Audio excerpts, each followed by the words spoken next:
नमस्कार, take Marathi Raghu YouTube चॅनलमध्ये आपलं स्वागत आहे। शेतकऱ्यांच्या बातम्या, अतिवृष्टी, पीक विमा, आताच्या घडामोडी, चालू अपडेट या सर्व अपडेट पाहण्यासाठी हा व्हिडिओ शेवटपर्यंत पहा। चला पाहूया पहिले अपडेट। ग्रामीण भागातील विमुक्त जाती व भटक्या जमाती प्रवर्गातील पात्र लाभार्थ्यांचा समावेश मोदी आवास घरकुल योजनेमध्ये करण्यात आला आहे। याबाबतचा शासन निर्णय निर्गमित करण्यात आला आहे, अशी माहिती सावे, अतुल आणि मंत्री संजय राठोड यांनी दिली आहे। पुढचे अपडेट शेतकऱ्यांसाठी अतिशय महत्त्वाचे अपडेट आहे। अंतरिम अर्थसंकल्पामध्ये प्रधानमंत्री नरेंद्र मोदी यांच्या नेतृत्वाखाली वित्त मंत्री निर्मला सीतारामन यांनी देशातील शेतकऱ्यांना पुरेपूर न्याय दिला आहे। काळानुरूप शेतीमध्ये सुधारणा करण्याच्या दृष्टीने उपाययोजना संतुलन साधले असल्याचं कृषी मंत्री धनंजय मुंडे यांनी ट्विटरच्या माध्यमातून ही माहिती दिलेली आहे। पुढचे अपडेट शेतकऱ्यांसाठी अतिशय महत्त्वाचे अपडेट आहे। राज्यात पिण्याच्या पाण्यासंदर्भात टंचाईवर मात करण्यासाठी छोट्या बंधाऱ्यांना प्राधान्य देण्यात यावे। राज्यभरात छोट्या बंधाऱ्यासाठी जागेची निश्चिती करण्यात यावी, असे निर्देश मुख्यमंत्री एकनाथजी शिंदे यांनी या ठिकाणी दिलेले आहे। पुढचे अपडेट शेतकऱ्यांसाठी अतिशय महत्त्वाचे अपडेट आहे। अतिवृष्टीमुळे नुकसान झालेल्या शेती पिकाबाबत हा एक महत्त्वपूर्ण निर्णय आला आहे। नोव्हेंबर व डिसेंबर 2023 मध्ये अवेळी पावसामुळे झालेल्या शेती पिकाच्या नुकसानासाठी 2109 कोटी 12 लाख 2 हजाराचा निधी वितरित करण्यास शासनाने मंजुरी दिली आहे। मदत व पुनर्वसन आणि आपत्ती व्यवस्थापन मंत्री यांनी ट्विटरच्या माध्यमातून ही माहिती देण्यात आलेली आहे। याच्यामुळे आता राज्यातील शेतकऱ्यांना दिलासा मिळणार आहे। पुढचे अपडेट शेतकऱ्यांसाठी अतिशय महत्त्वाचे अपडेट आहे।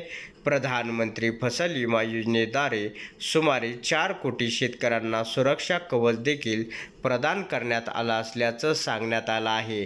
त्याचप्रमाणे शेतकऱ्यांच्या फायद्यासाठी 1361 नाम मंडई सुरू करण्यात आले आहे, ज्यावर आतापर्यंत 3 लाख कोटी रुपयाच्या व्यवसायाची नोंद झाली असल्याचं सांगण्यात आलेलं आहे। पुढचे अपडेट शेतकऱ्यांसाठी अतिशय महत्त्वाचे अपडेट आहे।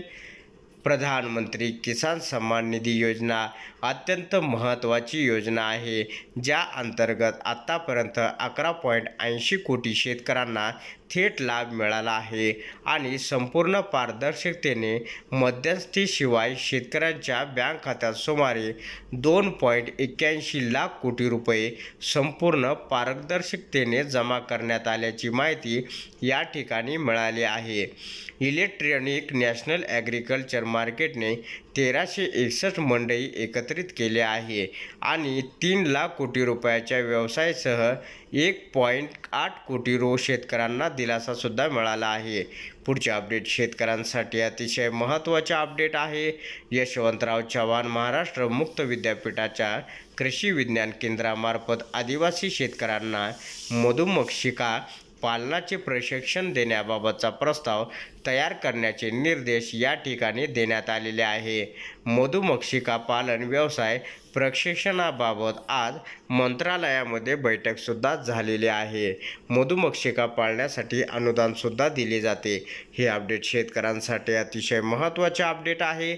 प्रधानमंत्री नरेंद्र मोदी यांच्या नेतृत्वात केंद्रीय अर्थमंत्री निर्मला सीतारामन यांनी सादर केलेल्या अंतरिम अर्थसंकल्प शेतकरी, कष्टकरी आणि नोकरदाराचं हित जपणारा तसेच देशासह महाराष्ट्राच्या विकासाला चालना देणार असल्याची प्रतिक्रिया या ठिकाणी उपमुख्यमंत्री अजित पवार यांनी ट्विटरच्या माध्यमातून केली आहे। अर्थसंकल्प प्रधानमंत्री नरेंद्र मोदी यांच्या मागील 10 वर्षाच्या प्रयत्नाचे फलित असून देशाला महासत्ता बनवण्याच्या आणि देशाला $5 ट्रिलियन अर्थव्यवस्था बनवण्याच्या त्यांच्या लक्ष्याकडे घेऊन जाणारा अर्थसंकल्प असल्याचं मुख्यमंत्री एकनाथजी शिंदे यांनी म्हटलेलं आहे। तर अशा प्रकारे शेतीविषयक महत्त्वाच्या ठळक बातम्या जाणून घेण्यासाठी आताच आपल्या टेक मराठी रघु यूट्यूब चॅनलला जास्तीत जास्त शेअर व सबस्क्राईब करा।